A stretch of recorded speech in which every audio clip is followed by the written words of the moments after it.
All right, real quick. First and foremost, want to give our praises, honor, and glory. Honor to Yahweh, Bashim Yahushua, Bashim Kakwadash. Second, want to give double honor to apostles of Jesus, that rule of God, beloved elders and teachers. And a peace, blessing, salutations to the whole free elect. Starting with the elect. This truth, this gospel, this ministry has been given to you Israelites and Israelites only, and to you Israelite foreigners. This is Chicago Rao from GMS, Virginia. And what inspired me to do this lesson is I was watching Elder Karata Zaba from Baltimore. I was watching, let me see if I can get it.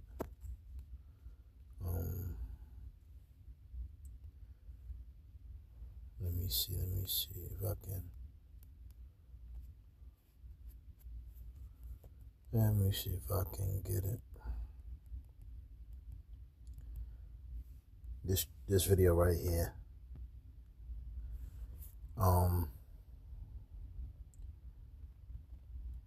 You have this, what's his chick named Pearl, which I believe she's one of those daughter a daughter of one of those rats, them Jewish rats. And one thing for certain, they probably know she's a degenerate, but they still give her something, a platform, whatever. She had her own, played this little humble role, submissive, acted as if she was for women. And, now all of a sudden she grifted and changed her whole output. And now she's on so-called black platforms. And it's funny how Jake keep allowing this broad to keep coming on their platforms. One thing for certain, how, Esau is, always an orchestrator. And he's always, wiggling himself or moving himself into Jake's spaces. And I find that very ironic. She talks about so-called black men. She talks about, how so-called blacks are the problem, criminals. But, here it is, you're always amongst us. You're always in our platforms. So I find that ironic, but that's always Esau. Esau always blames us. He uses us, has destroyed our image. And, these things go back to slavery. Because one thing for certain, Esau had to demonize us and pretty much ridicule us and give us an image, make us a byword of reproach, so he can justify his hatred and pretty much his use of complete hatred and destruction. Because once he paints to the world that we are a people that's a problem, he can just, basically, like an eagle he is, which is his emblem, which, go back into, what is it? I believe Obadiah. But, he uses these stigmas and this a justifiable means to come down on our people. Now she sits there and literally says, Jakes are criminals. Every one out of every third. You can watch the video. If you're not subscribed to the Elders channel, subscribe and be edified. But she basically sits there and says, every majority of blacks are criminals and problems. And this man, I forgot his name. I know of him. He pretty much said, aren't there more so-called white people more than so-called blacks? So pretty much how the hell can so-called black people be the majority of ones being labeled as criminals? But one thing for certain, we understand that America is big on bribery. And, they justify Esau and a lot of their crimes and the heinous behavior. A lot of times we know for certain, a lot of the things that the so-called white man doesn't hit the media. It doesn't hit the news. And it's not out there. It's not put out there for a reason. But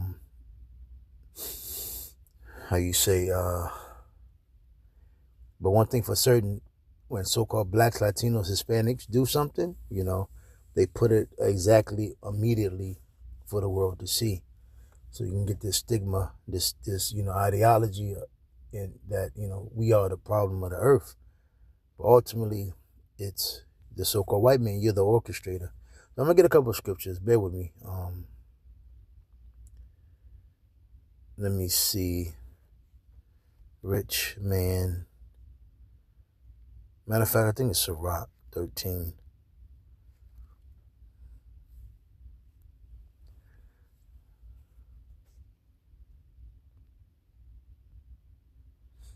So we understand. I'm gonna get a couple of scriptures. So I'm gonna start off with this. Sirach 13:1. If you touch tar, pitch, it will stick to you. Another, when you read the KJV, it says pitch, it will stick to you. And if you keep company with arrogant people, you will come to be just like them. Now we understand, due to the fact that we have integrated with the so-called white man, we have learned his ways. He pretty much came to us as if he's our friend. He came in the notion, justice for all, peace, equality. But we understand the so-called white man did the complete opposite. And prior to that, we was in slavery, complete extreme racism, and heinous crimes. But one thing for certain, when you go, is books out there. There's many books out there that shows all the types of heinous acts and crimes and criminal behavior that the so-called white man has done to our people. And one thing for certain, he never let us free. He never let us, go away. He never allowed us to go back. He never, he gave everybody reparations, but he never allowed the so-called blacks, Latinos, Hispanics to pretty much go along and go away. So, here it is. You pretty much, since we believed in you, we believed in the system, we believed in your words, your promises that you pretty much proclaimed towards us. Our people, they stooped down. And those gifts you gave us somewhat, but completely oppositely, you destroyed us. And, you did a 50, what is it, a 21 switch up, whatever. I forgot the word for it, but I'm going to continue on. I got to go in a minute. It says, don't try to lift something too heavy for you, and don't keep company with people who are richer and more powerful than you. You cannot keep a clay pot next to an iron kettle. The pot will break if it hits the kettle. If a rich person wrongs someone, he can afford to add insult to injury. And that's the so-called white man. Now, the so-called white man can go all around the world and do all sorts of heinous acts, the governments, the politics, the Senate. And it's, the crack cocaine, these top executives, okay, you got rappers, but who owns the record companies? Who owns the labels? Who pushes, who pays Jake to push wickedness? You gotta go back to the orchestrator, the harbinger, if I'm saying it correctly.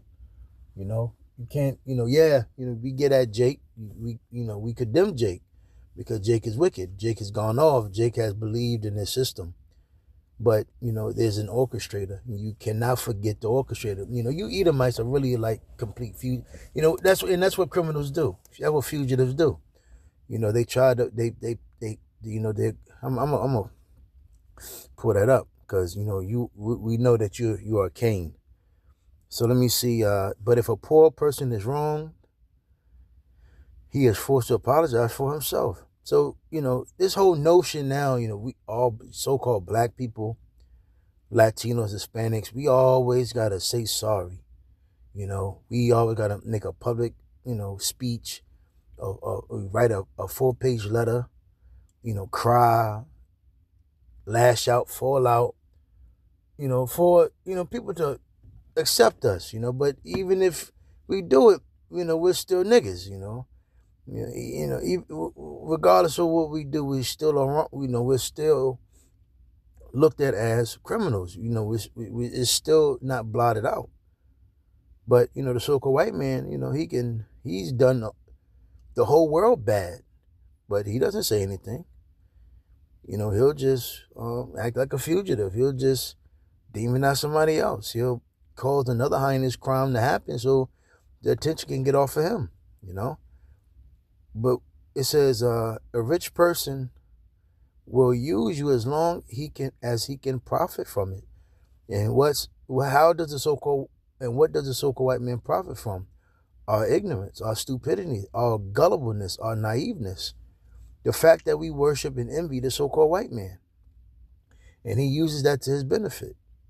That's why he's able to pretty much set up this wickedness and evil. And Jake having the sword, what does Jake do? You know, they act on it. So just like, what is it? Romans, the first chapter. You know, starting at the 25th verse all the way out. So he will live, but when you need him, he will leave you helpless. And, you know, are we not in need of help? You know, our people, what is it? Isaiah the 30th chapter. You know, our people really do believe and trust in the so-called white man. They yearn out, they call out, they lash out for help, they, you know, cry. You know, this man says he's going to bring us, justice, equality for all, but where is it? So it says, he will live with you as long as you have anything and will gladly drain you dry. If he needs you, he will trick you with his smiles and cheerful, kindly words. And that's what the so-called white man does. We all know Esau, you know, by the way he talks. You know, he sounds so, what's the word? As if he got your back. Do you need anything? He will ask. He will feed you until you are embarrassed. And what has the so-called white man fed us? Lies and deceit. And now look at us as a nation. Finally, when he has drained you 2 or 3 times over, he will laugh at you. Now, the fact that he's taken our identity, he's given us a degenerate culture. He's pretty much did a Shang Tsung. He took our true identity and then he put his true niggardom, evil, the decrepit ways in us. And now he's looking at you. He's the real nigger, the black person on the earth. But he's laughing at you like you are the true black, decrepit, you know, the nuisance on the earth. But he is. So it says, if you see him later, he will pretend he doesn't know you and will pass you by. And that's what the so-called white man does. Once he uses you, he tosses you away. Just look at the music industry. Look at the entertainment world. Be careful not to be misled. You can be enjoying yourself and suddenly find yourself humiliated. And, you know, now look at the so-called black woman. You know, look what feminism has done to our women. Look at the so-called black man integrating with the so-called white man. Look what it has brought us, humiliation. If you are invited to the home of someone influential, be reserved in your behavior, then he will invite you more often. Let me see. I'm going to jump down. So I must go to verse 17. A sinner has no more in common with a devout person than a wolf has with a lamb. Rich people have no more in common with poor people than hyenas have with dogs. And who's the poor? Our people. You know, Esau acts as if he's care about us. You know, every Edomite's going to come to you in a way as lordship. You know, that's what Esau does. You know, he walks stout. He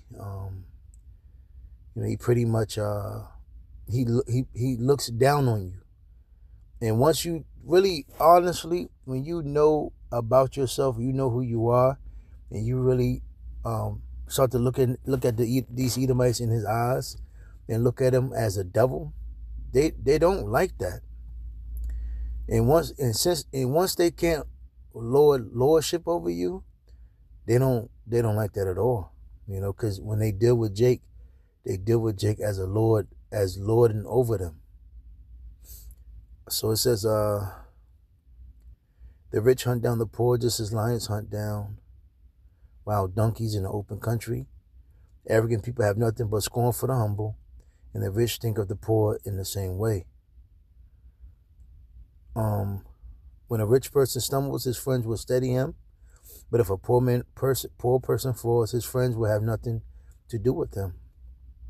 When someone rich makes a mistake, there are many people to cover up for him, the media, etc. That's why, the so-called white man has been able to do all sorts of criminal behavior here in America and outside of America, all over. But, he has the media, he has his own people, he has simple ass niggas, the 2/3, the coons, He has a lot of people that would blink an eye, justify his wickedness. But it says, to cover up for him and explain all the things he never should have said. But let someone poor make a mistake and he gets nothing but criticism. And that's our people. Here it is, Jake. You did think about it. Esau stripped us from everything. And every time we had our own, he came in and bombed it. He came in and bombed it, burned it, destroyed it, took our money. It's two books that come to my mind. Dr. Claude Anderson. What's the name? Dirty Secrets, and is another one. More dirty little secrets. And here it is. Us so-called blacks being underneath them. And it's crazy. The so-called white man. If somebody attacks a so-called white man and he retaliates, he's justified. But here it is. Everybody knows we came over here as slaves. But when if we buck up and if we go against anything, we're criticized. And look how the world, look what the so-called white man has dealt his hand with us. But it said when a rich man, even if what he says make good sense, nobody will listen. When a rich man person speaks, everyone is silent and they praise him to the skies for what he says. But let a poor person speak and everybody says, who is that? They push him down if he so much as stumbles. So, that's Esau for you. Let me get a couple more and I'm going to wrap it up. Take peace from the earth. Let me see if it still come up. Yep, Revelation 3 and 4. Except Revelation 6 and 3. And when he had opened the second seal, I heard the second beast say, come and see. And there went out another horse that was red, and that's Esau. And power was given to him to be what? A criminal. To be lifted up, to be stout, more stout than his fellows. Given to him that sat thereon to take peace from the earth. How did the so-called white man take peace from the earth? Criminal behavior, criminal activity, and that they should kill one another, and there was given unto him a great sword. Because at the end of the day, even so-called white people don't like each other. The NATO, the beast, EU, they don't like these Edomites over here. America, they don't like, NATO and EU. Amalek, they're all in disarray. There's no, they all, we all, to the ones that know, they know. These Edomites are not, that's why when you go to the neighborhoods, it's always disarray. It's not disarray, but you can just tell, there's no unity over there. It's all dead, it's all quiet. It's just just a weird feeling, man. When you go amongst some Edomite neighborhoods, it's all fake, it's all phony, even amongst each other and themselves. Cause really, their only pride and proudness comes from really believing that they're better than the so-called blacks, Latinos, and Hispanics, and that's really where their pomp comes from. But is there anything else I can think of? Before I wrap it up, damn, I'm gonna go ahead and close it out because I gotta make a quick run. But the Lord's will was edified. With that, I'm gonna say shalom.